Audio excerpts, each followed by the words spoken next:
Hmm. Happy New Year. Hello, everyone, from the Good Times Hour. All right, Paul, take it away. Ladies and gentlemen, boys and girls around the world, please rise and welcome our next very special guest. She's a pioneer in the world of flying discs we also hold so dear. Among the first to burst onto the scene to show the world the wonderful sight of a frisbee freak and that exquisite joy of flight. Born in '59, she is aged perfectly like fine wine, and with the passage of time, the joy of flying all the while continues to put the shine in her smile. She owns countless championship wins that span the globe, and even more memories of good times with great friends in the flow. When the right breeze blows through the trees and makes the wind First shimmer to and burst onto the glimmer, scene to show you'll the find world. our next guest doing her best to spread the jam with her friends and forever Frisbee fam. She's a star in our sky, a pioneer in the art of fly from the pre-bubble days and pre-basket plays. And she's such a fixture in the Frisbee firmament, she has her own Christmas tree ornament. Ladies and gentlemen, on the tee from Altadena, California, Tita, the DDC threat Ugalde. Hey, fellas. Thank you. Thank you so much. Thank you for this moment. Thank you for what you do, for keeping all this information stored for, well, for the future. That is huge. Thank you. Oh, it's No our problem. pleasure. We want to thank you for including us in the Pioneer Women thing, and then also, just coming on and joining us today. This is really, one of my favorite episodes that we've done so far was the Pioneer Women when we did it in that dressing room. That was just awesome. That was fun. Yes, I was very jealous not to be there, but Well, such I've was not seen to be. it, synchronicity. It worked out so perfectly with your travel plans and everything. Yeah. Um, what that was great. Yeah, That's it was a really good time. And then just the way that, I mean, like, honestly, walked in the door, really didn't know what we were going to do.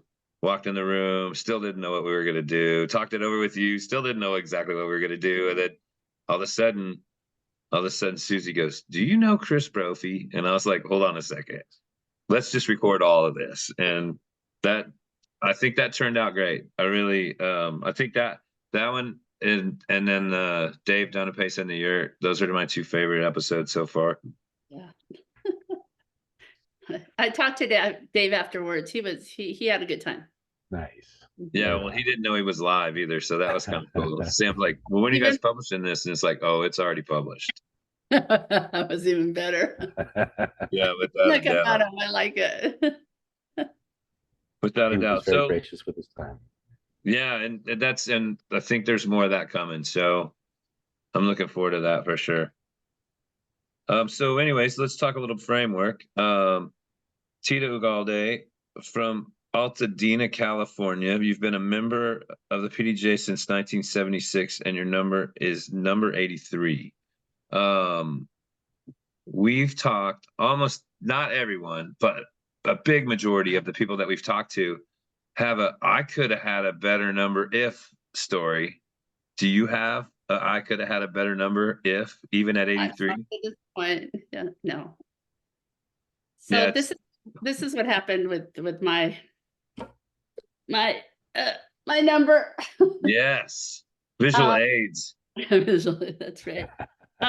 So I was that kid, that enthusiastic kid that just wanted to be part of everything. I was already part of IFA, International Frisbee Association, number 70504.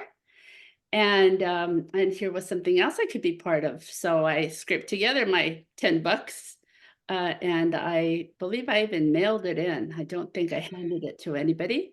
And and because again, I wanted to be part of everything. This is also right after joining the Los Angeles Frisbee Club. Again, I like what's going on. Wow, this is a whole other world. So it was just the number that I have is the number that I have. I didn't know you can choose.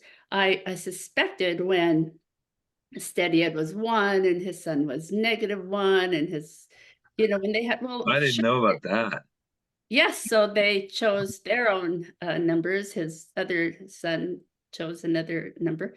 Um, well, I'm thinking, well, of course, because they started this organization, and then with Victor and Stork and Dan Roddick and Joe Cahow, and I'm thinking, well, of course, they're the very first. They should get the first numbers. But I didn't realize. Nobody, I don't think, realized then how significant a PDJ number would be. Hmm. So, And you so were how old when you were joining all these organizations? I think about 16. Yeah, that's pretty cool. That's really cool. Yeah. So, your global Masters Series ranking is number 15 and women's 60 to 64. You're a member of the PDGA Diversity and Outreach Task Force. You've been on the board of you're on the board of directors for the World Disc Golf Hall of Fame, and you're Pro Masters World Champion from 2000 and 2001. I've had a great time just like the last 3 years spending time with the people on the board of the Hall of Fame at the U.S. Disc Golf Championship, and I'm really glad that y'all are finding a place and a platform. I'm not necessarily a platform, but certainly a spot to show, hey, look, all y'all probably don't even know most of us, but you need to know about it, and that's kind of what the perspective we're coming from as well. But I'm glad that y'all, meaning the Disc Golf Hall of Fame, have found a home at the championship. It's really, that event's really dear to my heart too. But it's cool. That's a great addition, I think. Yes, when I remember hearing about it, that there were members of the Hall of Fame, and I'm thinking, how does one become a member of the Hall of Fame? I had no aspirations, and I thought of it seriously as a secret society because nobody knew. Nobody knew Right. you got in. And when I was inducted in 2016, and then a couple of years later, I think it was Andy and George approached me and asked if I would consider being on the board.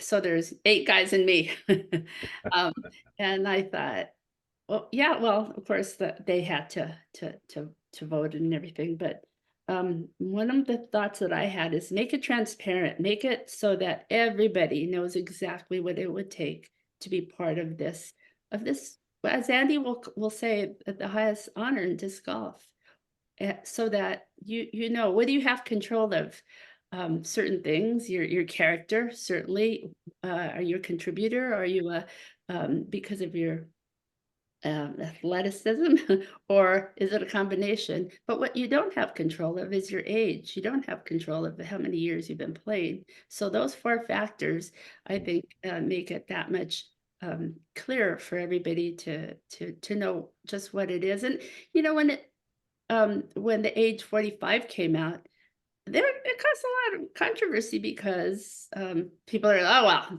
I should be in it, but you know that decision was not an easy one. It had to, we really looked at the other halls. What did they do? And then we thought we came up with the best one. And we would say to people, do you have a better suggestion? So anyway, and it still is evolving. And when I think about even disc golf today, yes, we've had more than 50 years of play and competition and archives. But we're still evolving. We're still a very young sport. There's still Very. a lot of error. There's a lot of room for a lot of celebration. And what I see is more and more people, and especially people that want to make a difference, are stepping up and making a difference worldwide. And that's so beautiful to see. Well, and that's the sweet thing about even where we're at right now. If you look at Bog Off's a little over 300 years old, and so look at where they're at in that long of an existence. And for us, just being in our 50s, it's there's still so many places to go, but there's also so many places that you could just dive right in and just, okay, I'm going to carve a little space out for myself, and I'm going to try to make a name, and I'm going to try to make a difference and add, throw something out there that sticks, and hopefully, and if not, then try again and try again. It's definitely there for all of us to do, and that's one of the things that's kind of certainly attracted me to staying involved. A lot of good stuff going on out there. A lot. There is a lot. Yeah, without a doubt. As a member of the Diversity and Outreach Task Force, you get to see at the ground level a lot of exciting new initiatives and new growth areas, especially what the PDA is doing, like with the Marco Polo program, expanding globally. It is an exciting time to be part of it all. And you've earned the respect of the position to be able to influence the growth and direction in certain ways that are going to be beneficial. Thank you. I like to think so. By targeting underrepresented groups, it makes it exciting. Well, what ways how can we do that? And what ways how can we encourage others? In fact, this month, the new because there's a grant. There's a grant that the members can apply for. It goes up to $3,000 for a project that focuses on bringing in and growing our sport. Actually, of course, ultimately we'd want them to be PDGA members, but if it reaches an underrepresented group, yeah, that much better. And I wanted to be on this committee because look at me. I mean, I wasn't born here, and it changed my life. That bumper sticker frisbee changed my life. Absolutely did. And I was young, very, very young, and I'm in a world that I didn't know. There are all these adults, people in college or working or families, and I'm second language learner. I'm stumbled upon this sport through my brothers, and I would like that opportunity to be introduced to others, because I know that it's taken me. The little piece of plastic has connected me to the world and taken me many places. So that's a reason to be on the Diversity and Outreach Committee. And Stork asked us as a very first meeting, he said, why should we care? Why should we care that at that time 7% of the membership were females? Why would that matter? And it's like I didn't have an answer, like because it should. Because Yeah, right. yes. And your answer is right, but what are you going to put behind it? I understand where you're coming from with that. Those grants are available. I'm happy to say, and we read through them, and there are 10 committees that the PDGA has, and now we're at the place where if you apply for one committee, say Marco Polo, I mean one grant, Marco Polo, and you can't, and you really shouldn't apply for a diversity and outreach because they might be the same. So, pick one, and then there's more for others. And then we're showing the membership, people can see where their membership fees go. Yeah. To positive initiatives. There you go. That's really important because a lot of people want to just point a finger at them and go, they ain't doing anything. Yes. Yeah. Yes. What the heck's going on with them? Where's my money going? And it's like, hey, you know what? I mean, I don't know. I have a hard time with that personally, just because I've been tarred and feathered more than once by people that supposedly love me and they're my disc golf family and that kind of thing. And they want to talk to you about what you're spending on paper clips and pencils and staples and stuff like that. And it's like, hey, you're not doing this. And we're talking about pennies, we're not talking about thousands and thousands of dollars. So don't micromanage, first of all. And second of all, do your homework and see where that money's going before you start trying to jump on the soapbox and go, they're not doing anything, because that's absolutely not true. Yes, thank you. And to your point about, and I watched this about being a member but not playing, but yet it's this fee. Yeah, maybe that's still continue to pursue that because maybe there's others that feel the same way. We want to grow together. We want to unite and support. And I think that's a very, very huge point you bring up because some people don't play, but they're amazing promoters. Cut them a break. It's Right. true. It's very, very true. And that's well, and I've thrown that out there, and I think there's merit to that, but at the same time, it is still only a $75 fee. It's not like you're spending $500, but at times I did think that was something that really should be something they paid attention to. And, we'll see what happens from there. Yeah. So you're on the Hall of Fame team for Innova. You're also a pre-basket era California pioneer. And you also have been an educator of all flying disc sports trying to elevate other people's games in the sport, including disc golf. But I want to hear some. What kind of targets were you throwing at before it was baskets? I mean, I've heard about George's hoop, and that's really cool, and I'm looking forward to talking to him about that. But I mean, was it a lot of ribbons on trees, posts? I mean, what were the courses like pre-target So or before pre-target as we know it, I guess I should yes, say. yes, that's right. Before we go into that, yes, I'm on Innova's team, but I just got picked up by Throw Pink. Oh, Ah, nice. nice. Yeah. Congratulations. And Sarah's awesome. right, and what lovely woman she is. That's right. And now, what's her motto? Play disc golf, make a difference, and that's why I'm on her team, because that's what I also want to do, and that's what I do. I teach. I teach a lot, and while being on Team Innova, the discs I use for competition, Throw Pink. Now I could sell them or sell her products to help Throw Pink, which is different. So I'm in those both teams. So now. What was it like? Well, we would go to Irvine is a good example. They used the light posts and marked. Okay. Yeah, Right. the area on the light posts. I was at Sonoma State University, and it was trash cans or trees, Right. but my very first tournament ever was at 1975 at Oak Grove, and they were the posts. Imagine removing the basket and just having that center post. Right. Oh, Yeah, okay. it's anywhere on there, so you could Okay. slide it up, and you could just, hit the bottom. Anywhere on there. Okay. Yeah, it wasn't.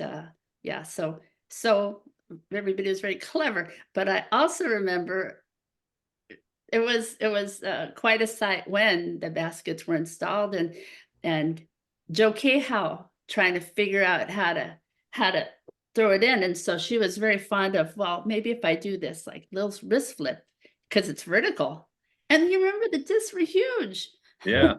To get them in there. And I thought maybe that's the way to do it, so we're totally figuring that out. So Well, yeah, objects. Oh, and even the best, the in the ground. oh, right. In Rochester, the Yeah. ground box targets.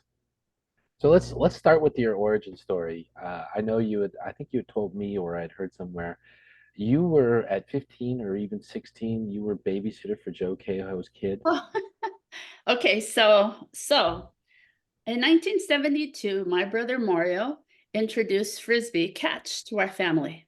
Okay. And in Los Angeles, if you know Griffith Park, there's the merry-go-round area, and every weekend, especially on Sundays, there was remember the 70s Levins, where there would be a circle of magicians and people would show up, and it was just people are partying, and around them, people are playing catch. So we used to play catch with. Oh, look at Yes. that. Oh, that was definitely one of my first ones too. Right?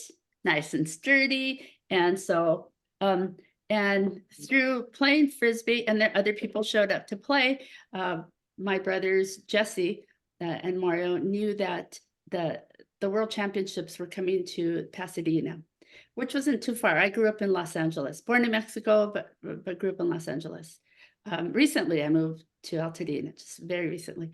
And so they heard about it in 1974, and my brother Jesse went, and I was you can't imagine how upset I was that he didn't take me.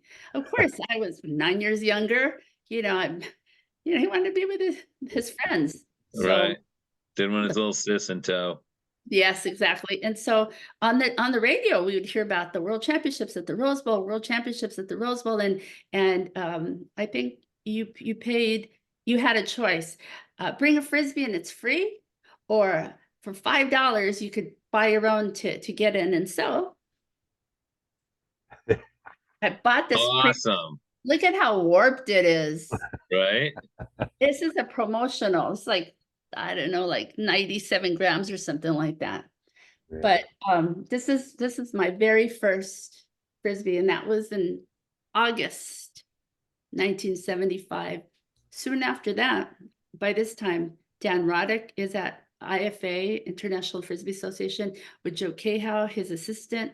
They're running the International Frisbee Association. They just ran the World Championships. Joe was overall champion in 75. I'm watching her. I'm like, oh my gosh, look at the way she moves. Look at how she throws. She's doing accuracy, and she just is so elegant. And I said to my brother, Jesse, because he did take me that year, she's so good. Do you think I'll ever be as good as her? And he says, no. So then he heard that the first meeting of the Los Angeles Frisbee Club was going to be happening at Oak Grove in Pasadena, now Magna Watershed Park. So we went to start the Los Angeles Frisbee Club, and my first tournament, they introduced me to Frisbee golf. And so, but I found out you had to play with two in Frisbees. So of course I borrowed my brother Mario's master Frisbee and took my own. So this is my very own first golf disc. Look at that. And we ended up, I ended up tying for first place, which set Stork all a tizzy, because he's like, all right, sudden death. I'm like, what's sudden death?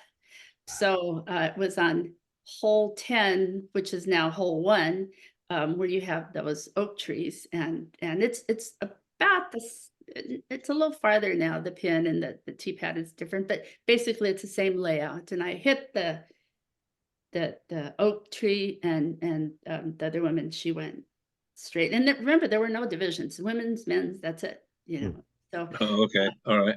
Yeah, no age. There are no pros. We were pros when we started. We didn't realize later it's evolved again. And so I was on my third throw that I hit the pole. And so that was my first tournament, my first win, and that's how I got started with disc golf. Wow, that'll hook you right away, right? For sure. Well, yes, because now I'm like, oh my goodness. Who was it that was on you were interviewed, and they went home really upset because they knew they could have won, and it just changed their life. I mean, the feeling is so different. Like I go home and I'm telling my parents, and they're just so happy because we come to this country for these opportunities, and the doors open. Okay, it's Frisbee. I still need to go to college and all, but still, here's something that was so different than anything any of us ever knew about. So you're one of those, we've interviewed a lot of people on our show have been really involved in the game from very early age. And so there you are, kind of a rug rat running around Oak Grove in the LA Frisbee Club. You're rubbing shoulders with the very founders and pioneers of the sport there. And I mean, you probably didn't realize it at the time, but when you look back, are there other names other than Joe and Dan that stand out that maybe history has forgotten? Yes, well, that was Steady Ed Hedrick and his boys, Ken and Gary, coming out and playing, and they would be playing, and it was, I'd be with my family, and then they'd be as a family, and we'd say, hey, it's Frisbee Family Day. So we interacted a lot, but not together. We'd see each other, we'd talk to each other, we'd see each other at events, we would always be there, but I was never in their social circle. In fact, it's not until recently that I am now in Stork's social circle. But it was at that tournament in 1975 that I see Joe Cahow, and I just saw her at the Rose Bowl win the World Championships, and here she is. And I get a signature series, and it's her name, and I'm just starstruck. And she says, do you live in Los Angeles? Yes. How old are you? 16. Do you babysit? So I became Nice. So she's 32. She's got 2 kids. Yeah, I'm 16, and I'm thinking, gosh, she's twice my age. And for me, she was old. Well, sure, especially then. Yeah. But everybody's old when you're 16. But there was Marie Murphy, number 15. She came out, she was living in the area for a while. Patty Hipsky, she's number 74, I think she is. I would usually play with join other women to play with. Yeah, There's it's the Patty. centerfold in the Frisbee World Yep, magazine. that's right. Yes. Sorry, I just wanted to add that, but for a little That's graphic for that's people awesome. Right. who Patty So Hipsky is. yeah, Marie didn't stay very long in Southern California. Patty did, and Patty and I freestyled together and played DDC together also. Right. And then I met other people at the NAS North American Series tournaments, like Cheryl, like Michelle Marini, like Tammy Pelican. Well, Mace, let's just jump into that. Your first PDGA database event, the first event listed on the PDGA database.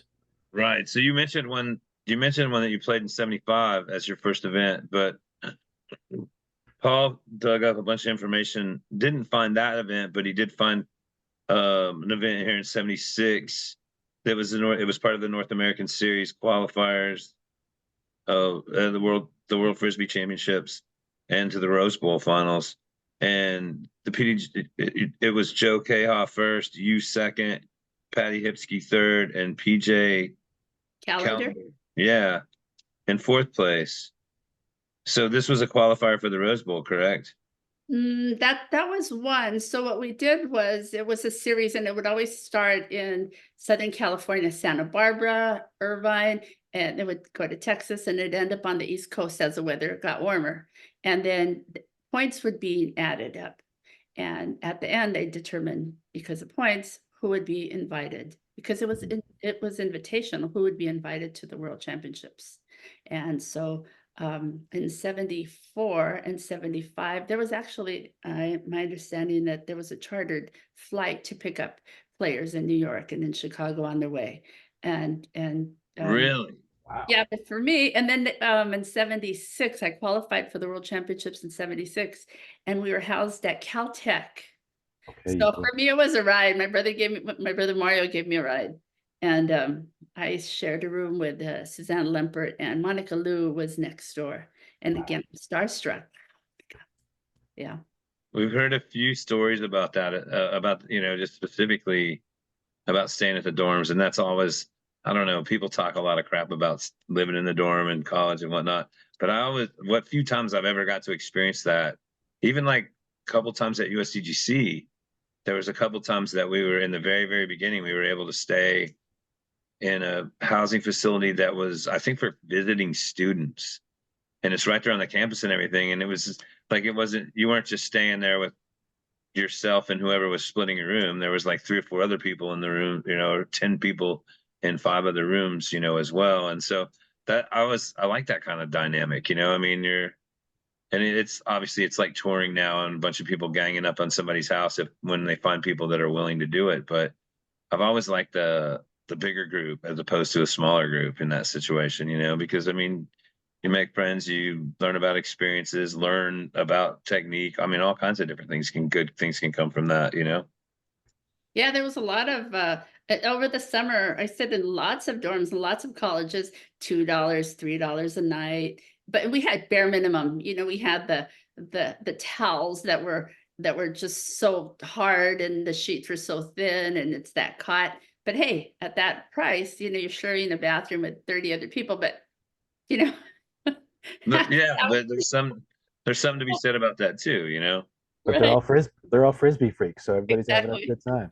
So Right. and this is funny. You mentioned this because when I was reading the World Championships review, and some extensive amount of ink was given to discussing the social life that was going on and all the spontaneous games and outbursts. And there was lots of like mini guts. There was a shower guts, and I know you're from LA, and I was wondering, were you old enough to stay with that and be part of that? Because it got pretty boisterous, apparently. Do you You know, remember the hijinks? I'm sorry to disappoint you yet again. Well, I don't drink, I don't smoke, I go to bed early, I get up early, I'm such a square. But what was I witnessing a lot of that? Yeah. Did I Yeah, partake? No. of course not. Um, we kind of drilled into, well, I did into my mind that at that time I was a resident. I was not a citizen. I had not naturalized, and my father would remind us, remember, we are guests here. We're guests in this country. how do guests behave? So I was always so quiet and respectful, and I would keep my distance, and I'd be going, "Oh my God," inside of but I do have a funny story about the Australians, and they're in one of the dorms and in the laundry room. They're doing their laundry while they're waiting. They're playing this quarter game with the beer cups. And they put the quarter between their butt cheeks and walk over to, to the cup. And then, they make it in, they're safe. They don't make it, it's pounding. I just thought that was hilarious. I've never heard of that. They're the I've heard of Australians. plenty of quarter games. Like I've known people that would take their, put it on their forehead and roll it off their nose and try to get it in the cup and bouncing it obviously, but I've never heard of doing the old cheek clamp drop kind of. That's hilarious. Yeah, a lot of naked hot tub parties and stuff like that. And yeah. Well, I mean, you see the photos in the Frisbee World magazine, and you see just a lot of. I mean, people were either athletes or had athletic builds. They required. I mean, freestyle, Yeah. DDC, all these things required a lot of motion and movement and execution and talent. And it's baking Southern California sun, and people are out in the sun all day long doing these activities. Time they get back to the dorms, it's the first chance to let loose. So, they're not. Yes. And and also I never considered myself an athlete. I'm not very tall. I'm never been slender. I'm not very flexible. And so I'm not the typical California girl. Because the California girls were just so beautiful. We have Cynthia Birch, Michelle Pizzoli, Joe Cahill, Patty Hipsky. Even Gail McCall. They were the cover girls. They had that look, the long, Interesting. yeah, and over here, triple minority over here. It's yeah, sure. Now I'm trending. I'm thinking because I'm older and because I have gray hair and because of my PDGA number. But I do interviews like yours because as an educator, I would tell young girls, even though so what is it that you would like to do? Do what you love what you do. Be true to yourself, and it's okay. What are you afraid of? There's nothing to be afraid of. In fact, when you have a voice, use your voice.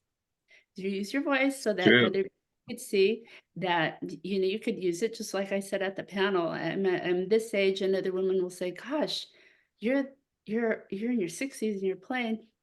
Yeah, yeah, and I hope to be playing into my 70s and 80s if I can, because I just really believe that this is a sport that could last for a very long time for many people. Because yes, it is hard on the joints. It is hard on. You could look at it that way, but you could also say, "Hey, I'm getting all these endorphins. I'm getting vitamin D. I'm having the social time." You could look at all of that, and For so. sure.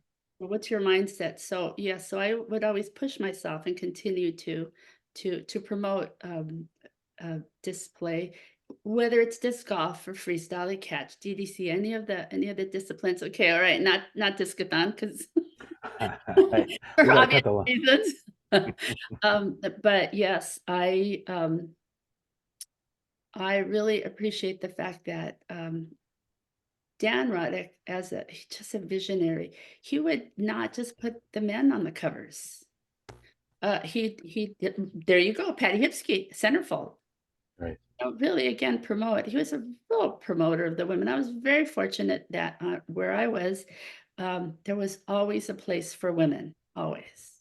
And when you talk to Cheryl or the other ladies, you'll find their perspective of what they encountered. But I was very fortunate to be here living in Southern California with WAMO was two small cities away where we could go to WAMO, we could go to IFA House, and Wow. yeah, what a privilege. So, one last question I want to ask you about the Rose Bowl. I read this in coverage. It says in a series meet, if you don't do well, there's personal disappointment by blowing a chance to go to the Rose Bowl. Once you're at the Rose Bowl, the competition is extremely tough, but the victory lies in being there. So spirits stay high. You're 16, maybe 17 at this event, qualified. Does this statement accurately reflect your headspace if you can reconstruct it from back then? Did you feel like it was just an amazing thing to be at the Rose Bowl, at the World Championships? Absolutely. World Championships. I had, you know, gosh, I had just been there the year before in the stands. Now Ah, I'm able to participate. I'm able to meet everybody. I'm able to be part of what is going on. And I was not. I was a weekend warrior. I was a student, and I came back. In fact, after the World Championships, and my expository writing teacher said, "Of course, what did you do this summer?" Well, I competed in the World Frisbee Championships at the Rose Bowl. He knew about it, and we were still friends. But that whole experience, I was in fact in my yearbook, because that year I graduated in 77, under my name it'll say Frisbee champion, because I would take a Frisbee to school every day and we'd play catch, and I was the Frisbee wow. queen at my Nice. Nice. yeah. And okay, you guys are gonna appreciate this one. So again, my parents were very, very supportive. And while our panorama photo was being taken, your high school panorama, I wasn't going to be there because I was playing in a tournament in Colorado. And so I asked a couple of my friends if they'd hold up a Frisbee in my place. So there's the panorama picture has two Frisbees, just in case one didn't come out the other one. So yeah, it was like I said, it changed my life. It opened so many doors for me. It gave me the opportunity to meet so many people. Well, let's talk about one of those people, Mace. Yeah. How about talking? Oh, sorry, I switched pages here. How about we talk a little bit about Monica Liu? I didn't have a lot of interaction with Monica. Monica to me was that professional athlete, like the very first one, who was very serious. I always says, you know what, I gotta say, I'd never seen her like laugh from her gut, because Really? well, I always thought that she was just so she was I also watched her throw like a 9-second MTA, and this is in August in Los Angeles, and the smog was not very good in the 70s, and she's wearing this the surgical mask because our air quality wasn't very good, but she was so determined, and she did throw over 9 seconds MTA on the field in front of the Rose Bowl, because that's where we would play some of the events. And Well, I the did official world record is 9.9 seconds there. was it her? Yeah, Probably. yeah. Yeah. Okay, that was the one. But when I got my Frisbee Masters, I passed my Frisbee Masters test. It was in Pacific Palisades, and we had a big Los Angeles group gathering. It happened to be Monica was there, Patty Hipsky was giving me the test, Joe Cahill was there, Jan Sobel, because he was teaching us about WSBO, but meanwhile, some of us were taking the world-class master test. And so Patty said, go get Monica to sign this, because it was prestigious who signed your test. So I went over to her, and again, very meekly, oh, would you kindly sign this? And she was like, really exasperated. Well, I didn't want you do it. I know. But she did. Patty says she passed everything, and so then it was more like, oh, it was an autograph. So we were just not on the. I'm this kid, and she's in college, and she's like cerebral, and she's taking very good care of herself. I mean, she was, again, protecting herself with the mask and wearing white, and she had these rituals, food and everything, that way before anybody thought about those things. So I had very limited interaction with her, other than I would look at her and go, wow, like that's a real athlete. Wow. Wow. That's interesting. That's really cool to hear about her being the first person to really, really put her nose to the stone on it. That's I imagine there was probably was quite a while before you saw somebody else acting that way as well, huh? in terms of, just really paying attention as opposed to Yes, just yes. Well, now more of it's a good Saturday. times atmosphere and not Yes. to, to coin the phrase, but Sure, we jump in, cars and go here and go there, and and you're sleeping on somebody's floor, and you're eating whatever, and just you stay up all night long, or to drive, or just and now athletes are going to sleep very early. They're getting up early. They're running. They're watching what they're eating. They have trainers. They have personal trainers. There's the whole mindset has shifted. So now I'm like, gosh, had we been like that, what shape would I be in now? So it's very impressive what's going on these days. But yeah, we're really enjoying the moment, and that meant to the degree of maybe not getting as much sleep as we should have gotten. yeah, So let me ask you yeah. about that the master's test.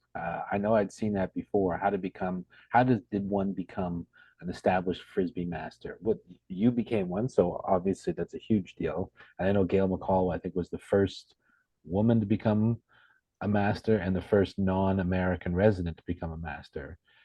What was the criteria? How did you have to become that? You had to throw, there was a series of different skills that you had to demonstrate mastery in. And sometimes it was, I don't remember the specifics of it, was 3 out of 5.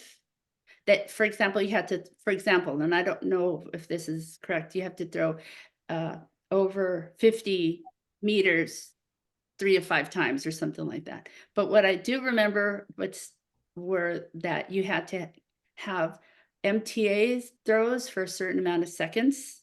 You can just throw it and catch it. You really had to, and it was not soft cut fly, it was a maximum time aloft.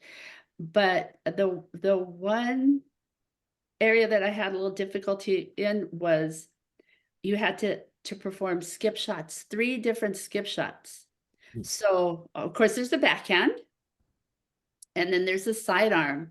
And so I would do the overhand wrist flip to skip it off. So, but I was able to do that. Now that was a master's test, and there was a world-class master's test. World-class master was that much harder. I think you had to do 3 consecutive over 8-second maximum time aloft. I think that was the most difficult. Yes.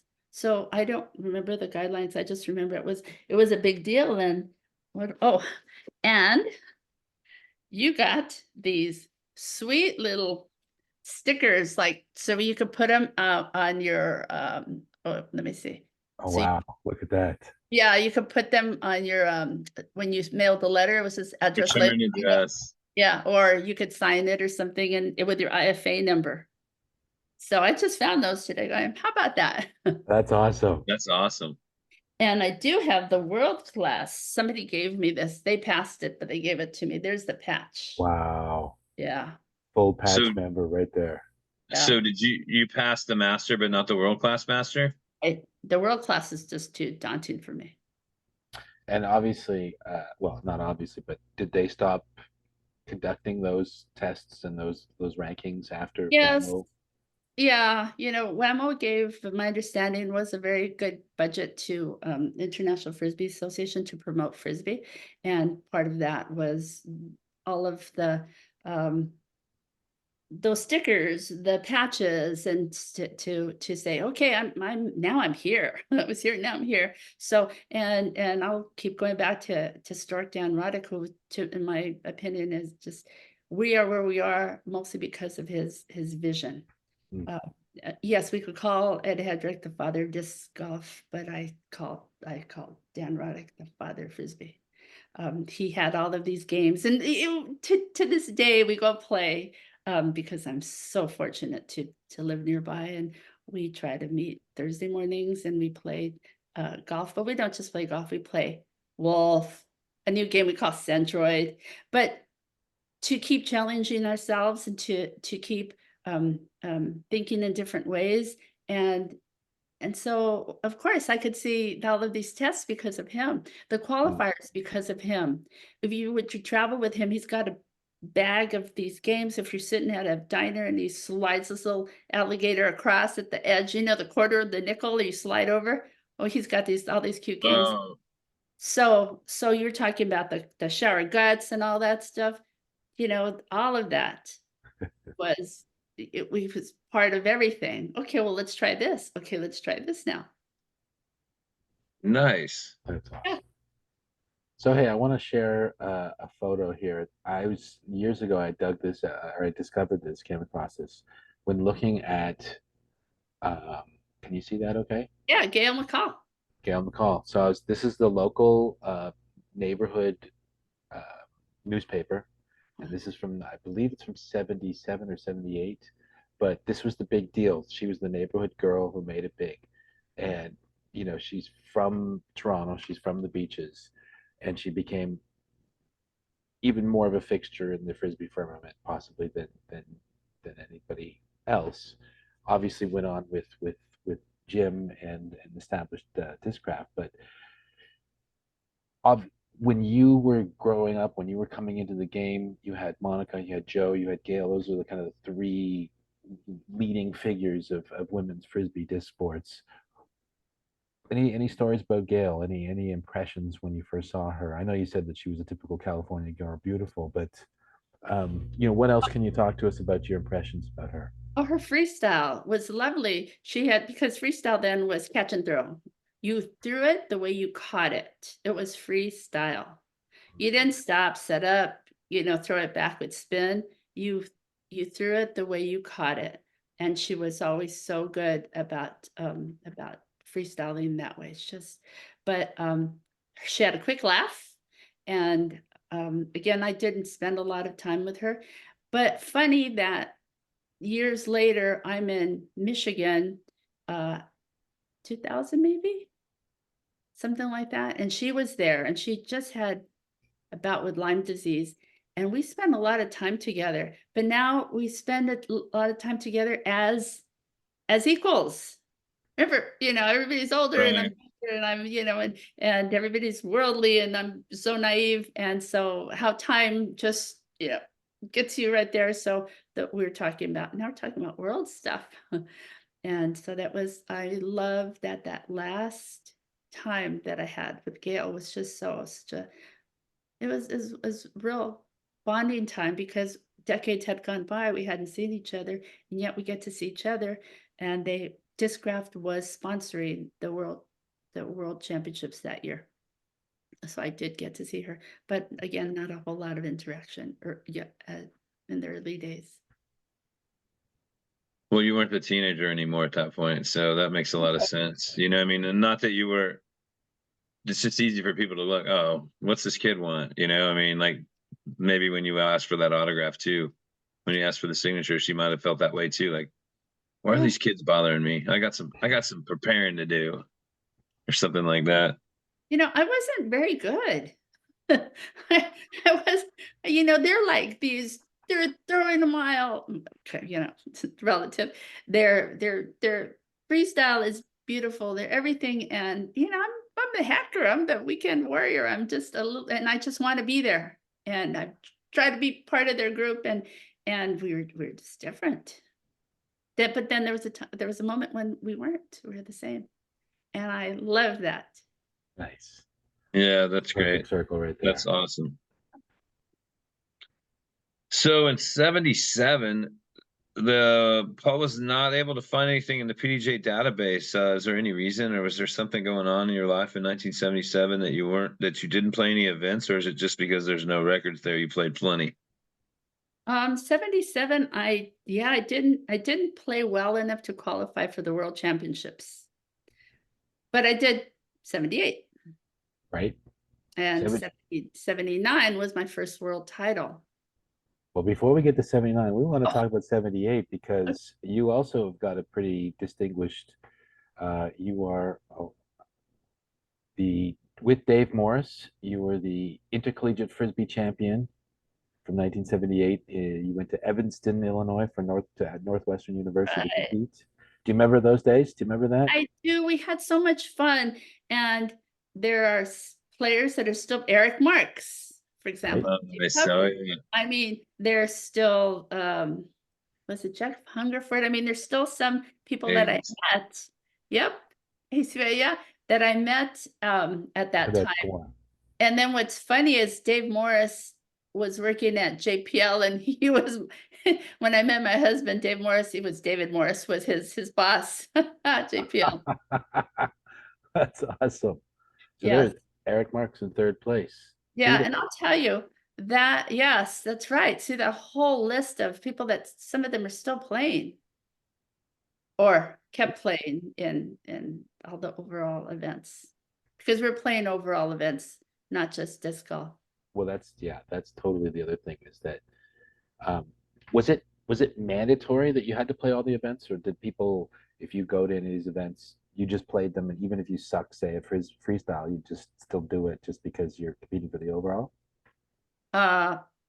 So for the ACUI, it was distance, golf, and accuracy. So really distance and accuracy are golf, right?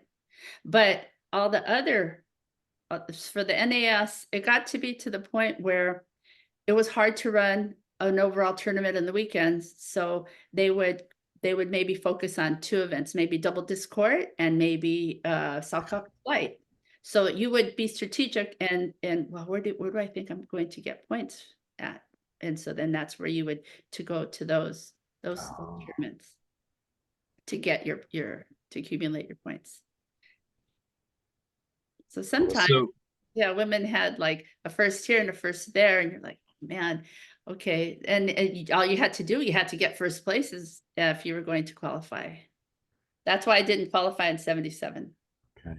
So you mentioned earlier about the charters flying players around to get them to the place to where they could qualify and stuff. And before that, you said something about there was a couple qualifiers in California and then one in Texas and then further out to the East Coast. Was this occurred to me while you were saying it, but I don't know why I didn't mention it. But what you just said kind of reminds me of that again, and that is, was it a situation where you really only had an opportunity to maybe qualify in one or maybe two events if you were lucky, and you really needed to do well in those events and or in that event, or if you got two, those were your points, and what you got was what you got, and if you didn't do well that day, then try again next year? Was it that kind of thing, or was there a lot of people that were trying to Yeah. hit two or three of those events so that they would have more points? Yes, you would do as many as you could. And so then I would try to do the close ones, the Irvine, Santa Barbara, and then sometimes I'd fly to the Midwest or the East Coast just to make sure that I'd get enough points to qualify. But back to that ACUI, that ACUI got me, and I don't know why not Dave, Sports Illustrated, Faces in the Crowd. Oh, really? Yeah. Nice. Wow. So at the back of, there was Al Unsner, he wins 3 times or something, I forgot. But there's Faces in the Crowd, and there's my photo in there. Wow. There's a few of us that have gotten Faces in the Crowd because of Frisbee. I remember Snapper and I think it was Amy Yeah. Becken, Amy Scheller. That's right. Yeah. So let's talk about 79. That's a big year. This is a huge year. Oh yeah, 79 was a big year, excuse me. Yeah, the WAMO 50K tournament, and you took fourth at the 79 50K tournament. Let's hear about that. I mean, Cheryl, after where you started hearing about it on the radio, and then you went as a spectator, and now here, 4 years later, you're playing in a 50K event. I mean, that had to have been pretty amazing. Yeah. Just from a like, oh my goodness, look where we are, I mean, kind of a perspective. Well, Huntington Beach had already been established as a course. We had Oak Grove, we had La Mirada, we had Whittier Narrows, Huntington Beach. No, maybe Whittier Narrows came after Huntington Beach. So yes, we had heard about the 50,000. Gosh, 50,000! What a purse! What a huge purse! And then it was you'll hear the story later from Cheryl and how Cheryl went to the establishment to make sure, like, hey, what about the ladies? But apparently, all the men, because it was, I guess, open, or men and women, I don't know if it was open, but they had to pay a certain fee to be able to register. I guess I don't know how it was for the men, if they were invited or if they had to qualify. I don't know. But I do know that the cry was, well, what about the women? And then some of us were invited. And WAMO was able to get sponsorship for each one of us, whatever that fee was, I think $150. They got a sponsor to sponsor a certain amount of women. And so that's how we got. Yeah, we're tokens, but we're in there. And I didn't know what tokenism was. And so I'm like, okay, I gotta remember this, gotta go look it up, because the dictionary was my best friend. Right. Now, the database shows payout for the men. Was there no payout for the women? Do you remember? Okay, No. because you took fourth in a field of 9, and that's pretty impressive. Only 1 stroke behind Joe. Yeah, that was a big deal. But this is what I will share a story about that. So it's the final day. Oh, and it was, remember the gas crisis? Yeah. And I'm living in Los Angeles, and this is happening in Huntington Beach. But my father, well, our family had a mobile gas station. So it was great, because like I had the fuel to get there. And I would go, and I saw that these executives, WAMO executives, were walking around, and they had these golf bags. I'm thinking, well, how come they have these golf bags and they don't play golf? So I approached one of the executives, Bob Gardner. He was always, for some reason, I had met him before, and he was just a really good guy. And I said, gosh, you have a golf bag. And I said, how'd you get that? And he said, hey, would you like it? So he gave me his golf bag. Wow. And you still have it? Look at that. Oh, nice. I've seen at least one of those before. So That's awesome. this isn't actually the one, because the one happened to fit.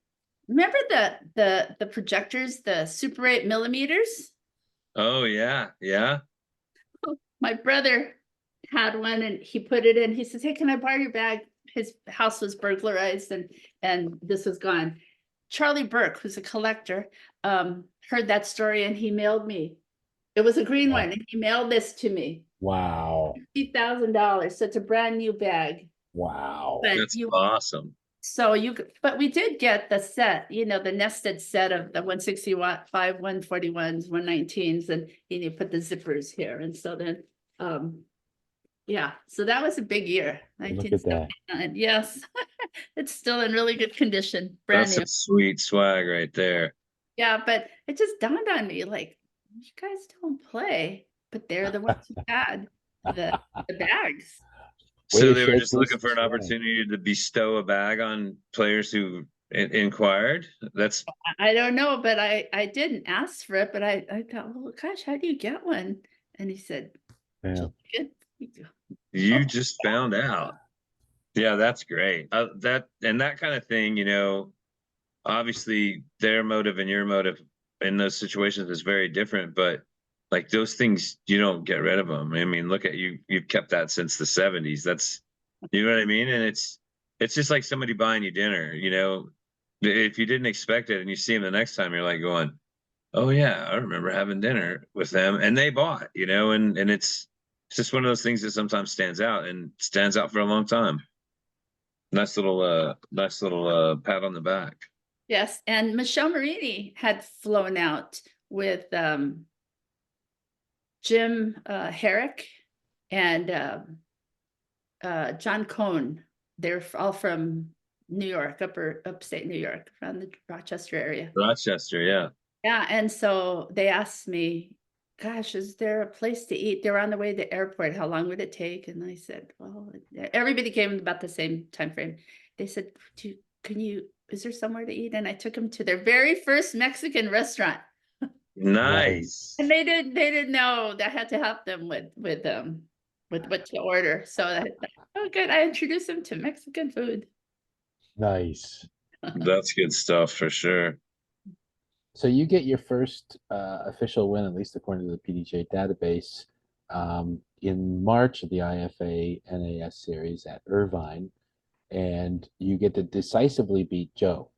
Just took 3 years to go from looking up to her and being looked down upon to now you're schooling her on this. And how did that feel, just getting your first win? Well, was Teresa Gammon second? Yes. Yep. Amen. And Okay. then- Well, here's the thing. We're playing and I loved the 119s. I just loved the 119s. And so it was, remember, it was first it was object and then later it was baskets. And there was this one hole, and I got a 14 on that hole because there was a building on one side, there was a tree on the other side, and there was ivy in front of you. So it was you had this tunnel, and then there was a little island, and it took me 14 strokes to get over. And then the next day, the second round, I improved my score by 14 strokes. I birdied it, and Tom Baudet was tournament director, and he had already given Teresa Gaiman the trophy. And so he had to ask for it back. Wow. And I still have part of it. It was a beautiful prism. Of course, it fell and broken, but I still have where it says 79 Irvine NAS. And so but that was really big. That was really, really big to come back after, because you know, 14 strokes and then on one hole. So if anybody complains, I'll say, yeah, but did you ever get a 14? a 14 and then a 2. And That's the 2, yeah, that's right. So, and it was the year before in 78 at the we were still at Caltech at the World Championships, because 79 we went to Irvine. That's where the dorms were. But it was 78 where we switched over. We're playing at La Mirada, and we're going to finals, and I'm 6 strokes ahead of Joe. And Wow. yeah, and now we're in the finals, and we're at Caltech, and it was a temporary course, and it's all around the Caltech campus, and there's lots of roses, lots of out of bounds. And my favorite memory of Joe is I'm just crushed, because I went from first to, I don't know, I haven't even checked how far down I went. But she got a flower, and I used to wear barrettes in my hair, and she pinned it on. She goes, here, this will keep you out of the OB. And it's just like, oh my gosh, wow. how very lovely of her, because I was beside myself. And that's also the tournament that I went to. My parents, they were at the gas station. My mother worked there too. It's family business. And so it was lunchtime, and I am in tears and I am shattered. And I'm telling my parents how I could have won, and I just choked. And my father was very quiet. My mother was very serious. And she says, we will support you in this, but if that's your attitude, we're not going to support you. It should be fun. You should be enjoying yourself. And you can't win all the time. And this is part of what it is to compete. And from then on, it's like she threw cold bucket on my face, and it's like, wow, she's right. She's absolutely right.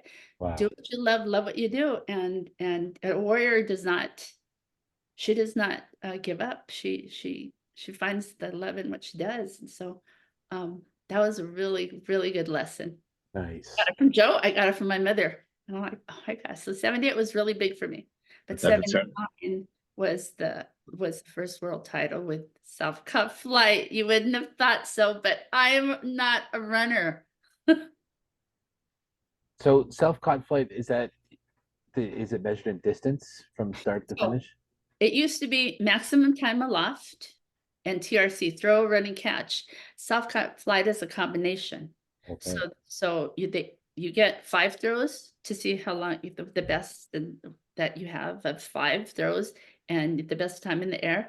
And then the longest distance from where you threw it to where you caught it cleanly in one hand. So Oh, and yeah, so again, not being a runner, that one blew me away. First world title and in self-taught flight. Yeah. Well, it and from the write-up, it said that you prevented that you edged Cynthia Allen, preventing a frisbee disc south double in the event. Yeah. Frisbee disc south, and this actually, I was going to ask you at some point earlier, but one of the things that seemed important, at least during the research, is the importance of club identity. Um, you, at least from the '76 Rose Bowl, they showed how many people, what different clubs were represented, how many titles were won by the clubs. The individual was important, obviously, but they rep the club itself. Uh, was there a strong pride in the LA Frisbee Club, and when it came to these events, you wanted to? Oh, No, it was huge. yeah. Yes, the club. When we played our club, we invited Santa Barbara to come down and play us, and we creamed them in every event except for ultimate. Okay. oh, Even in guts, and my brothers played on two of my three brothers played on the guts team, and but it was ultimate. They're just so good at ultimate, and the Condors. They just went on. They just dominate. But it was, yes, our LA club, we were really tight to prepare for these events. Again, Stork had all of these ideas. We'd go, okay, today we're going to do a mini freestyle tournament. And then we freestyle. Okay, we're going to do a mini, maybe we're going to do a mini golf tournament, or maybe double disc court or something on the weekend. We get together in the weekend. And if we could, we'd find a place at night that had lights, and we'd meet. We were a really tight club. We were. And then there was also the floaters. That was Jen Sobel, and they had their floaters club, and they did a lot of freestyle, and then a lot of other clubs started branching off. But the LA club, yeah, to And this day still love the logo. how long did it? is it still going? Yeah. So I tried to revive it right before COVID. So Oh, I do have the Los Angeles Frisbee Club page on Facebook, and I'm equal opportunity, and I will share anything that somebody posts, even if it's not Innova. Anything that has to do with promoting it's ultimate, it's DDC, it's freestyle, it's anywhere around the world. I always share it, and so I have a page. So I run that page on Facebook, and I have to go every now and then check to see that it is doesn't have other advertisements, but I wish, we're older. And sure. then Well, and those things come and they go, and there are still some clubs that, well, maybe not going back to the '70s, but like the club in Minnesota or Minneapolis is a long-standing club. Rochester Club obviously is, goes all the way back, and Kansas City's got a really long-standing club as well. So you never know. I mean, it sometimes they stick together and sometimes they don't. yeah, Now, we didn't, but okay. so the atmosphere of obviously we've been around since the early '90s playing disc golf tournaments, and when you travel from place to place, the people that do travel, or if you see the same faces, you build up a greater degree of familiarity and closeness. Uh, you were telling me on the phone about a trip that you made to Rochester and then to Toronto in 1979. I wonder if we could talk about that first. It looked like, I think, the Toronto event came first in the calendar before Rochester, or was it the other way around? Because I know that you had caravanned to Rochester after the AFDO, and I think it was Jens and Irwin in the vehicle with you guys. Yes, Okay. that's right. It's a group of us.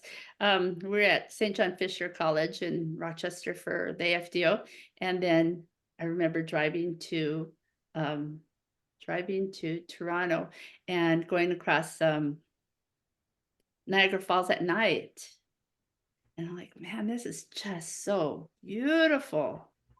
And then on the way back during the day, so I just like, man, I got to see it at night and during the day.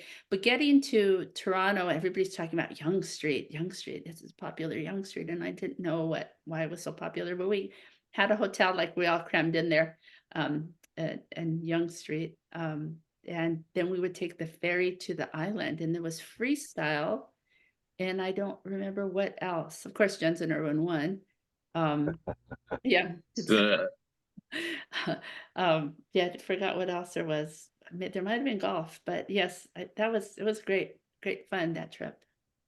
And so you came in for the event and then packed out as soon as it was done. So, but Yes, you got to see a little of the ribald lifestyle of Yonge Street at the time. That was famously Canada's longest street, but also in the 70s, that was the ultimate strip for sure. And, you know, yeah. And oh, again, in a group, just a group. Dave and Michelle Marini also. There was, yeah, it was a nice group that we kind of, okay, what are we doing? And so I don't like to travel by myself, and if it means that I'm gonna go, nobody else is going, I'm not gonna do it, because it's no fun. okay. So I met friends there, and then from there we traveled.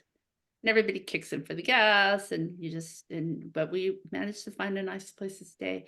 But just getting to the little island, I thought it was just so cool. We're going to an island to play. It was just so kind of magical. An island. it's a pretty unique experience, even still to this day, about you have to be prepared, you gotta go find parking, you gotta, you really need to, when I say prepared, you aren't gonna find lunch on the island. I don't know if it was different back then, but like now you gotta bring your lunch with you and, just make sure you've got everything you need for the day. And it's not like you can just jump in the car and run to the store for the in between rounds or anything like that. And so that's one thing that I've played the Toronto Island Open a bunch of different times and then helped with it a couple times after I didn't really care as much about playing. And it's always been such a good time, and that just that whole experience. Okay, now we got to get to the docks. Okay, are we in time? Are we going to catch this boat? Nope, we're going to have to wait for the next one, or we're going to have to walk from Wards, or just all these different angles that you don't experience anywhere else. And then at that time, I think that was the last tournament, the AFDO, and then we'd find out who qualified for the World Championships. Okay. And Oh, so nice.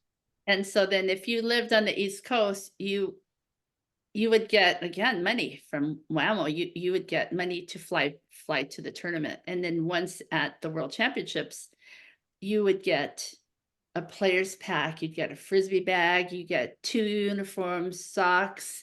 Sometimes we got shoes, different manufacturers. Of course, discs that collector's items no one else was going to get, and got all these really nice items. Wow. That was Did it. But I flew home because while I lived in LA, and so I was hoping they could fly me up, but they didn't, because you? that was on me. But still, you had a good time out east. Oh yes. Yeah. Well, it's one of the things that's really striking is exactly how much money that WAMO put into the sport to promote the sport, to promote at the high level. You know, one of the great things about the overalls that you guys would play is it lend itself is other than maybe golf, it would really lend itself well to the spectators. Especially at the Rose Bowl where you can sit there and you can watch accuracy. You don't really have to know the rules to understand what someone's doing there. Freestyle, you get mesmerized by the movements of it. So you could have 50,000 people watching. You could have 700,000 kids competing nationally for the World Junior Frisbee Championships. You could have hundreds of thousands of people knew what a Frisbee was and could appreciate the mastery of it. So that it's glory days, and then unfortunately WAMO gets sold and the money goes, and we kind of enter a bit of a dark time. It's a dark period. The ice age, the Frisbee ice age, if you will. It's Yeah. Paul and I talked about this the other day, and it's really remarkable how big the drop off was there. Like all these things that were going on in the 70s, and then all of a sudden it was just cut. And nobody really. It took a long, long time for us to run again. It seems like in a lot of ways. Yes, but in a lot of ways also it grew. You started, the Ultimate Association, the Freestyle Players Association, the Disc Golf Association, all of these groups started forming, and now some of us, we still go to the Virginia States. How many events in 3 days? And try to keep it alive. DDC, try to keep it alive, because there's no money in it. So we do it for the love, not for the money. It seems like it's a dying art, or it's in Yeah. danger of it, because I know here I actually just bumped into a guy who's huge in the freestyle scene here in Toronto, and trying to get Toronto back on the freestyle map. It's been Yeah. kind of off the map for a long time, and getting newer, younger people into the freestyle jam, it's hard. It's a beautiful thing to watch from a spectator side, and I just wish we had more people. Or PDJ has done a great thing to get funnel players into the game of Yes. disc golf. It would be awesome to see if we could all get back together again to the Frisbee family, and try all the Wouldn't it? genres. Wouldn't it? Yeah. Oh gosh, yes. I mean, because truth be told, freestyle has always been my favorite. It's not the best event for me, but it certainly is my favorite. It's just so beautiful. Nice. Yeah. So let's So skip to 1982, Mace. that's what I was about to do. Thank you. Nice. Yeah. So in 1982, the World Frisbee Disc Championships were in Rutgers, New Jersey. It was held outside of California for the first time in 9 years.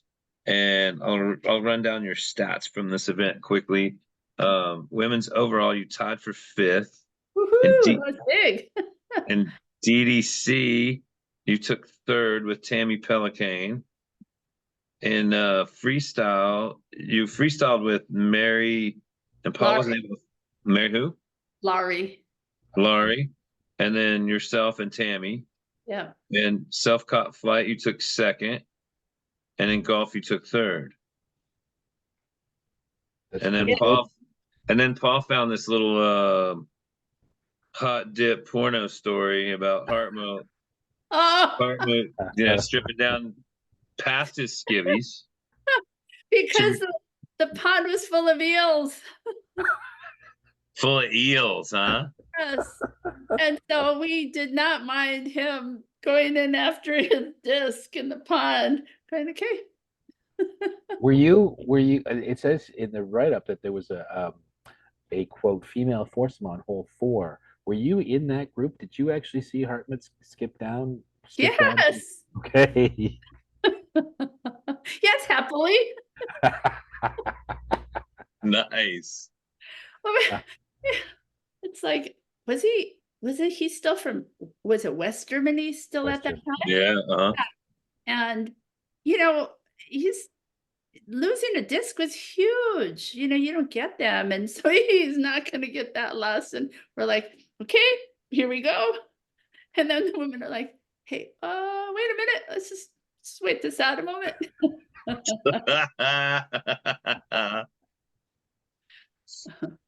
The write-up says Hartmut, gentleman that he was, used the recovered disc as a frontal shield, kind of a 20th century fig leaf, then dressed and continued to play. Yeah, that's right. He didn't miss a beat. I remember when I was first getting into the game, and I would consume whatever publications that would come, because we had long winters and we didn't have the internet back then. And I remember seeing pictures of Hartmut, and he looked that kind of radical Euro. Oh, yes. Got his own style, definite iconoclastic character unto himself. Is that the kind of the character he cut at that time too? Oh, yes. He was, I think, in renting roller skates. That was his job at the time. Yeah. So he was like somebody who you'd find on Venice Beach. Okay. Right. Mhm.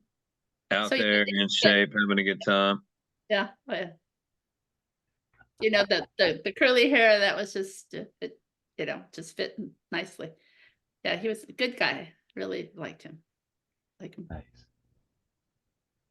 Well, we don't often get stories like that, and it seems like that's kind of quintessential 70s, early 80s kind of vibe, or maybe a quintessential Euro vibe. I don't know, but I didn't realize the pond was filled with eels.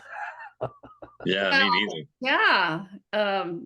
He and we were warned, but he went anyway because again, it's hard it was hard then to recover your plastic. It Well, was, he might not have known what an eel was at that point either. I'll be all right. Let's go. yeah, yeah. I didn't actually follow up to see how he finished in that event, so it would have been interesting what a refreshing dip would have done to his overall standings. That's also when so during the day you're sweaty, you have your whole frisbee outfit, right? And then later in the evening, there was an Australian team, there was a team from Japan, and I remember saying, gosh, everybody looks so different with clothes on. but what I meant was dressed up. Street clothes. Yeah, Yeah. street clothes, and I just, a lot of people will still remind me of that. Remember when you said?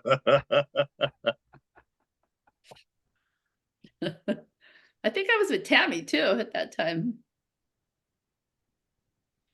Yeah, the Europeans really dressed up. Yeah, I think. Yeah, you played. Well, yeah, you played freestyle and DDC with Tammy. Hmm. Yeah. So What? that's probably a pretty good time to just talk about DDC. I know we have it later in the script, but um, it seems to be, of all of the other frisbee disc sports, that seems to be the one that's maybe least appreciated by people today. It's an amazing game, really fun to watch, and you have really shone in DDC, achieving world ranking status #1 in '87 and '88, and then getting back to #1 from 2004 through 2009, and still staying. Wow. You've been within the top 5, roughly, certainly top 10 since 1987, and that's a huge achievement.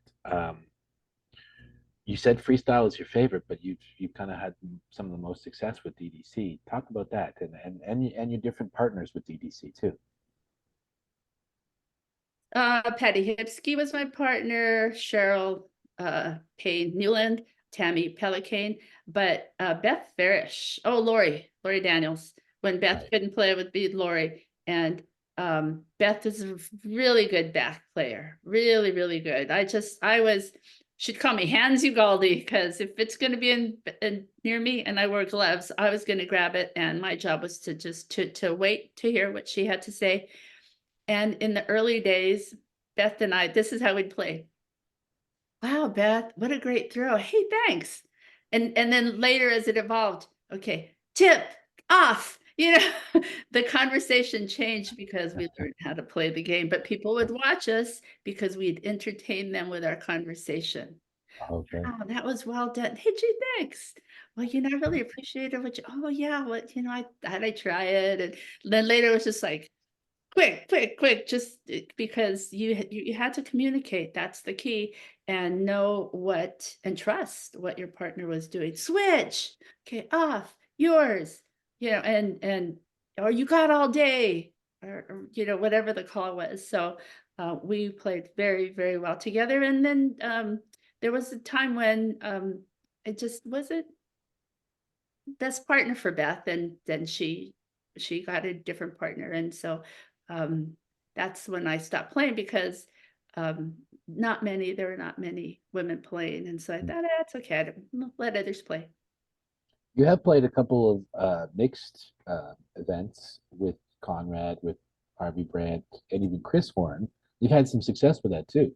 You won, I believe, didn't you win with Conrad? I did. Oh my gosh, Conrad goes to the place where anything is possible, and all he would say was, just keep it in, just keep it in, that's it. He took care of everything else, just keep it in. And I was very good at keeping it in. I was very good at throwing the disc in deep. In fact, when I make a really good upshot, my approach shot, it's high zero DDC. Nice. Yeah. That's right. Yeah. Of all of your titles and championship wins in DDC, does anyone stand out most poignantly for you? Yes. So we were in, Lori and I were in Jacksonville, and we're playing Stina and Regina from Sweden. And that was really tough because nobody was watching us. And so then Lori and I played really well. So something about the Swedes, and then Beth and I were in Sweden, and there weren't any Americans. There were just Beth and I. We went the year before, there was over 30 Americans, but the next year we thought we had so much fun, we went back the next year. And that was the Swedish championships. And now it's just Beth and I, and there's all of these Swedes. Of course, they're rooting for the Swedes, and we felt like, gosh, no, nobody's here. But it's funny because it happened in Jacksonville, and there wasn't anybody watching. But the Swedes, they're good. They're so good. So when those games are close and it's really serious. But they're so much fun. It's so intense. And then sometimes, in fact, I was playing with Tammy in 82, and she was just so wound up. I remember she threw so hard across, she must have thrown it 100 meters, and we just kind of watched it. Because, these games get really intense. And she just shanked one out there, way out She of the just stratosphere. shanked one. We're playing against Joanne Loftus and Judy Horowitz. And that, what you used to do is you used to, even if it was your arch nemesis, you try to partner up with that player, because then you get the same amount of points. Strategy in that. Right. Oh, Yeah. You got to play with your hated enemy just in order to tie them. I gotcha. Yeah. So, but Tammy and I were friends, and we played, but she could have had a better player. Other people, because I'm not fast, but I would catch anything that came to me. That was my strength. Well, I mean, the strength of a good team working well like that far outweighs the individual talents, per person. So Yeah. obviously, and you've won. You've got titles at the Masters World Championships, the WIF-DIF Championships, Arizona State Championships. Your most recent WIF-DIF overall championships with Beth Barish in DDC was 2013, not too long ago still. And hopefully anyone out there within living memory, they can see what DDC is all about if they haven't played it themselves. I think everybody should try DDC. That's for sure. So a couple of weeks ago, Scott Stokely was in town doing a clinic, and I timed it so that I set up a DDC court before the clinic, so we could be playing DDC at Oak Grove's Field. And so many people stopped by, and some people played. I thought, man, maybe we should make it a Sunday thing. So I still have the court. I still have the discs. I'm only a mile and a half from Oak Grove, and I thought, I'm going to try it again. Let's see if somebody wants to play. But even Bill Nye the Science Guy played a little bit of DDC. yeah, I saw that he showed up at that event. That's pretty cool. You know what? I actually came across, there was an article, and it featured a picture of Bill Nye from the Frisbee Disc magazine in early 80s, and he was devastated after losing an ultimate tournament. Just sitting there kind of contemplating the universe, staring into the grass. So we played with him recently in Stork, and Stork reminded Bill of that. There you are, sitting in the mud, look all desolate. Oh, man. And there's this, Bill's like, I don't know, like 12 feet from the pin, and Dan says to him, so Bill, do you inhale or do you exhale when you putt? And Bill misses it. Dirty. Oh, Dirty. grinding the gears. Oh my gosh, this is cracking me up, these guys. There's hilarious, because they go back so many years. I was going to say, so they've probably been digging on each other for 40, 50 years as well, huh? Yes. And so I took the opportunity when Bill asked Stork, what are you throwing? And Stork says, a mamba. I said, hey, Bill, you need a mamba? And he goes, yeah. And Stork's like, she could hook you up. I go to Planetary Society with a stack of 10 different discs, present them to Bill and say, hey, you want to be an Innovis Celebrity Ambassador? He's like, sure. So He's our celebrity All ambassador. right. There Look you at go. Nice. This is how you get on the celebrity team, just in case There you're you- wondering, folks. You don't necessarily have to be in a rock band. You just have to be a celebrity. There you go. There you go.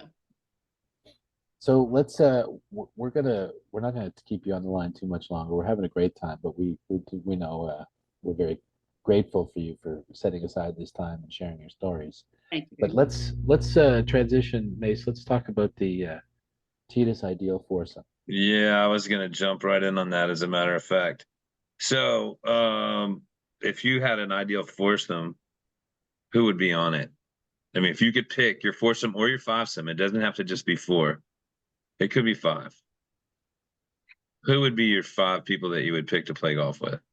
Jennifer Allen, Yeah. such a hoot. Oh my goodness, she's such a hoot.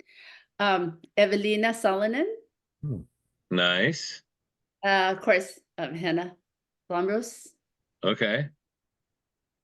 That would make up our foursome. Okay. All right. That's a Um, pretty good foursome. I mean, that's three heavy hitters right there. Well, Well, they're just so three. much Hold fun. on. Wait a minute. Let me roll that back. That's three of the young heavy hitters, and then you'd be the fourth heavy hitter, obviously. Yes. Well, yeah, I would make them foursome. Yeah. we Right? we were fortunate there at the USDGC to be right across from the main stage, and we got to watch that wonderful coverage of the tournament of the Throw Pink Championships, and we got to watch especially Hannah and Evelina, kind of duke it out the whole tournament long, and Right. just throwing some amazing shots, and the quality of the coverage is just it's better than being there. Yes. We Yes. were standing there watching it, and we're like, well, we could just go over here to set 16 and watch them come in. No, what are you kidding? I got six. We got slow mo. We got drone pass bys. We got beautiful coverage here, 4K. Yeah, I'll be there next year because that's so much fun. I'll volunteer for Throw Pink, but when you're short, it's not easy to watch the coverage. So I went to that eating area where they had the TVs, and I was watching part of it because it was just Yeah. I was oh Yeah. Oh, Well, it's great. yeah. that's one I- of Jonathan's goals too. Is you don't. He wants to provide you with an opportunity, whether you're going to walk it or whether you're going to hang out. I mean, and I think that there was more people hanging out than ever before, for a lot of different reasons in that village, and that's it's you get it how you get it, and get it at what do what makes you happy there too. That big screen, huge, that village. Oh my gosh, I've never seen anything like it. It was a whole lot of fun, but I did perch myself on certain holes to watch all the women play. Nice. And then I go somewhere else and watch all the other women play, like 16 and I think hole number 3. Those are the two really of course, the Zuka card hole. Yeah, hole 7, can't miss that one. I mean, that's Right. easy from the village too. Yeah. And you can see them coming in on 6 too. That was the way they set it all up. It's such a beautiful Yes. vision of the future. Want to ask you about the OG mamas. I know that they're going on. They got a Facebook page, and you are one of the OGs of the OG. OG, obviously, in this sense, OG Mama staying for Oak Grove. Do you feel that you are one of the OGs? Oh yes. Okay, because you are. I mean, some people say, "Oh, I'm not. I'm second generation or whatever," but you are original. Well, yes, because I didn't play it in 74, but I played it in 75 and before before baskets. So yes. Yeah, I feel like I'm one of the first females to play on that course. Yeah. It's Well, pretty amazing. Like before baskets. Who can say that? Oh, just a few handfuls. I mean, it's really amazing too, because here we are talking to you, and we talked to Steve a few weeks back, Steve Valencia, Sam, of course, Dave, Harold, and several other people. And these names keep coming up. Different people.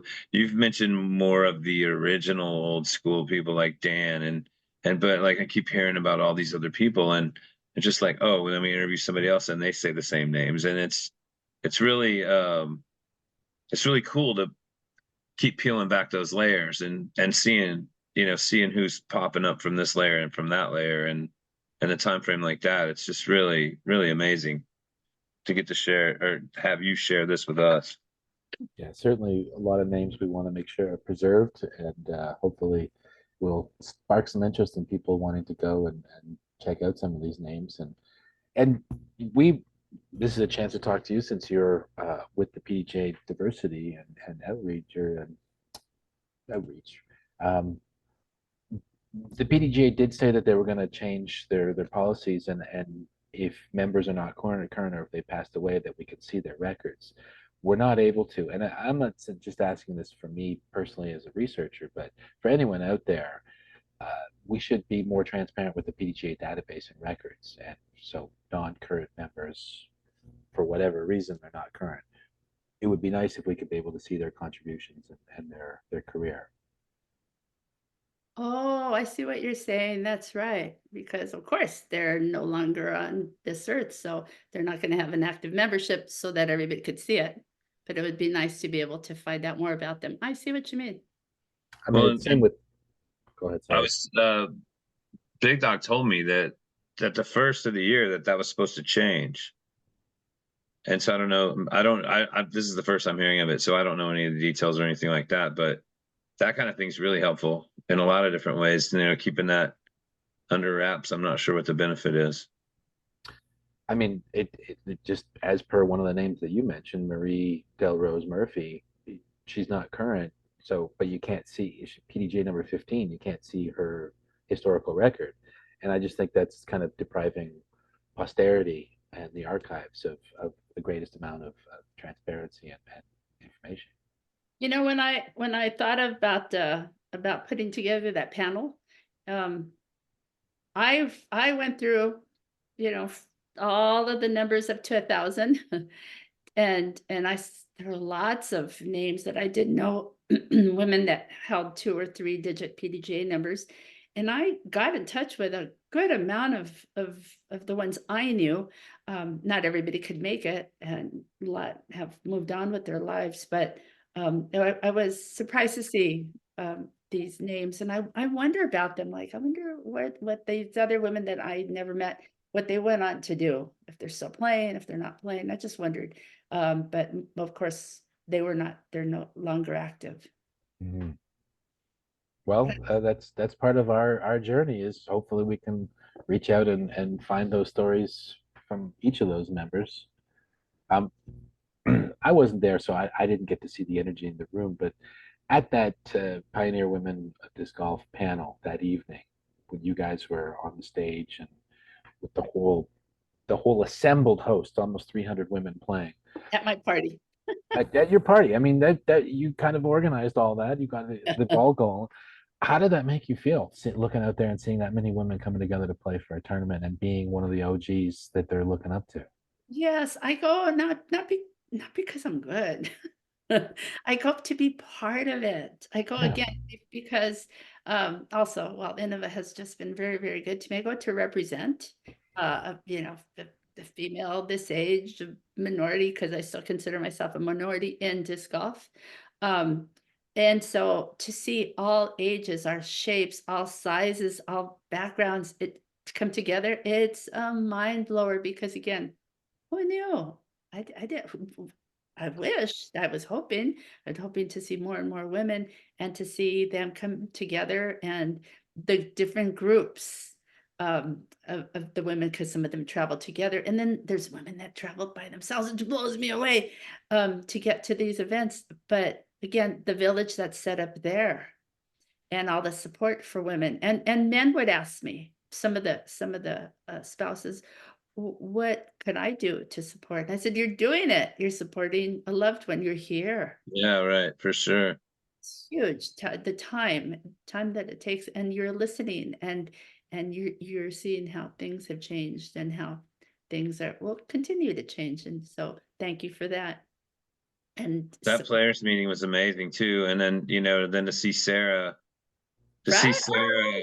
just totally get sideswiped on getting that obelisk. And there was just so many great things that day, just so many great things that day. Birthday too. Oh, right. And she helped us out that day. Somebody was going to give us t-shirts, all of us t-shirts, and they fortunately they weren't able to. But Sarah at the last moment said, "Here you go. I want to make sure you're all wrapped up in throw pink." And so that's why we're wearing those throw pink sweet hoodies, because that was thanks to Sarah. She's incredibly generous. Wow. Yeah, well, and then you're gonna get a good chance going back again, and to help her, you're gonna get a chance to know her better, and that's gonna be nothing but beneficial for both of you. I mean, it's And the panel, it won't happen again because this is a one-time thingy. It's hard to get people together and all the sponsors to do all that. I mean, it's just not going to happen again. But if somebody else wants to do it, that's great. Because Andy Lemon Young said that she did the same thing, but for 4 digits. And so she held the same sort of event. After I told her, I'm thinking of doing this, she said, "Oh, I've done that with the 4 digits." So I didn't feel bad about the 4 digits. But I thought, okay, but it was Michelle Marini who invited me. She says, "There's going to be an event here. Come and stay with me." Event happens to be the U.S. Women's Disc Golf Championships. And then I thought, oh, Susie's going, I'm going. There's 3 of us. And that's when I just started looking to see who else. And others were interested. And fortunately, a couple couldn't make it because of health reasons. And these things happen. for sure. For sure. But that's one of the things where we can kind of step in there and help and facilitate keeping that moving forward, because we can host all of those people eventually if they're willing, because we can just go into their home and do this just like we're doing it with you. And that was such a great honor for you to invite us to be there. Well, I love the way you met me at Flagstaff and you told me, and I thought, oh, ding, ding, ding. Yeah, you're like, come out here. I want to talk to you, and take me out into the lobby, and this because is it was hard to happening. hear. It was hard to hear, but that I won't forget that. That was just an amazing experience. I'm really, really happy that you chose to invite us to be a part of that. Yeah, I'm very resourceful. As a teacher and everything, I've always been, I have all these, I always have great ideas, in my opinion. Yeah, me too. I'm really good at coming up with some great ideas myself. Yes. Well, before we let you go, I just want to share one more photo that I dug up. This is Tita the Dominator. I've never seen this. No? Okay, this was from I can't remember which issue of the. Oh, this is the 1981 World Disc Championships program. And Wow. you set the tournament distance record at 243 feet. Woohoo. And you always did well in the championships, finishing as the overall women champion in 1979. So, want to take that back to the past to show, yes, you do have form and power, and you absolutely deserve the OG title. Oh, thank you so very, very much. Thank you. Yeah. Sometimes I'm like, what am I doing here? And other times it's like, no, remember, your mission is to represent women of your age and women of your background so that others can see they too belong here if they want to be here. Well, you've been a great example, a great educator all your life, and even though you're officially retired from the LA education system, you continue to educate and spread the joy and spread the jam. We really can't thank you enough for doing this, taking this time with us. We really appreciate all the stories and this just one-on-one action. It's been amazing. Thank you. And IU, with all of your efforts, that keeps our sport alive, our beloved sport. Dearly beloved indeed. Yeah. Thanks, So Bill. we're going to be we're going to have Tammy Pelicane on the show next. Do you have any small story about Tammy that you want to share, or any tidbit that you want us to ask her about? Tammy was always, she's very cerebral. She's analytical. I had this disc and she said, "Oh yeah, that's a retooled XD." Who knows that? You know, Nice. yes. And so then I'm like, she's, and now it's just recent about Tammy, but it was Tammy who went to the first, I think it was Helsinki to play with Scott Stokely and Sam, and you interviewed Sam about that. Tammy was there, but Tammy said, "Let's go to Japan," and she went to Japan, And I didn't go that year, but the next year she said, let's go to Japan. And so she and I, not only did we go to Japan, it was a lark. That was a great event, but she and I traveled by ourselves around Japan. So Tammy's a great travel partner, but she's so dynamic.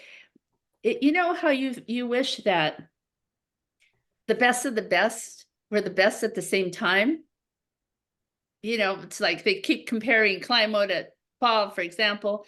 Well, that's how I always would see Tammy. If Tammy, you know, she would have played what about if now, or you know what I mean? Just because she was just so powerful. She'd throw her little body off of the tee pads over the distance line. You know, she knew how to use her body so that she got the best amount of distance or whatever she needed. I mean, even at the US Women's, she says, well, I'm not sure about throwing these discs. She's out driving me, no piece of cake. I mean, it was a piece of cake for her. I was like, oh my gosh, you know, how do you do that? How do you do that? She's amazing. So I will say that Tammy is amazing there, but also what she has done for the growth of disc golf that nobody really knows about in Ohio or in Texas. Going to She playing. actually, I ran into her at VPO last fall, and I was just trying. I don't really know exactly how to say what I think. I'm thinking what you're trying to say is that she in the matter of about a 20-minute conversation, she threw out 3 or 4 different big bits of information to me, just like going, oh, well, you know, if you need help with this, blah, blah, blah, I know about that, and I can handle this too. And just like instantly, you know, I mean, I felt like we all bonded at that event in North Carolina. But then here I am, you know, a month later, actually, not even 2 months later, it was just a month later. Here I am. Oh, okay. She just comes up, and we picked up right where we left off in North Carolina. And she's like, if you need help with this, or you need to talk about this, or you want me to get involved and talk to somebody for you on this, in this case. And I was just like, awesome, this is cool. You know, I mean, and like, you know, and then she even talked to me about Craig. She didn't realize that Craig had passed away until she saw him on the memorial sign there. And she was like, she actually was hoping to run into him there. And it was so sad for obvious reasons. Incredibly dynamic, and we're the same age when I met, because I was hanging around with everybody was older, and now here's Tammy, the same age. Here's someone your age. Oh, nice. I believe. Yes. Well, we'll be sure to talk to her about all that and a whole bunch more, and amongst all of our other rest of our guests. So you are kicking off our 5-week special of Pioneer Women in Disc Golf, and you know, we tip our hat to you for not only what you've done, but what you continue to do for this lovely sport. My pleasure and my honor. Thanks. Thanks for being Thanks on a lot for joining Take us. care, Tita. Okay. Press delete. Bye-bye. All right. Have a good day. Yeah. Great. That was great. She's a great guest. Without a doubt. Without a doubt. Now we got something interesting to talk to Tammy about. Yeah, well, I don't think there's going to be a lack of anything interesting to talk to anybody about for the next 4 weekends. So here we go with some more historical women. And if y'all are interested in that, next dose is in 7 days. Next Sunday, same time, Tammy Pelicane will be our guest, and let's look forward to doing it all again. In the meantime, have an awesome week. Happy New Year. Happy Mom's birthday. Oh, yeah. Safe travels getting back to Texas. Yeah, that may be a challenge. There's supposed to be possibly some potential for weather tomorrow night, but whatever, you know, it's takedown's not near as important as the put up. And, you know, if I don't get out tomorrow, I'll get out the next day, I guess. There you go, right? Nothing wrong with being snowed in, right? Well, I have to go to work tomorrow, so I don't like being snowed in for that. But nothing wrong when you got to fly home, that's for sure. Base layers, guy, base layers. Yeah. All right, my man. We'll talk Soon. All right. Thanks for your work on the script. And thanks everybody for tuning in. I'm going to go through this real quick because we had a nice revolving door.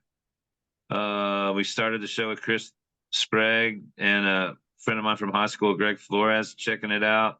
Chris Hill, Dick Parker, Doug Allen, Robbie Parker, friend of mine from the entertainment business. Mom, Marianne Wallace stopped by, Jim Oates, Michael Speaker, Ron Perkins, Chris Ellis, Jennifer Allen, Nice. Eric, oh man, I'm going to butcher this name, Benji. I'm not sure. It's Benge, and I'm obviously terrible at pronouncing and spelling. Steve Hoff, the Hoffmeister, Christian Maldonado, glass friend of mine that helped me with those glass minis for USDGC. John Nichols, he's long time USDGC staff member.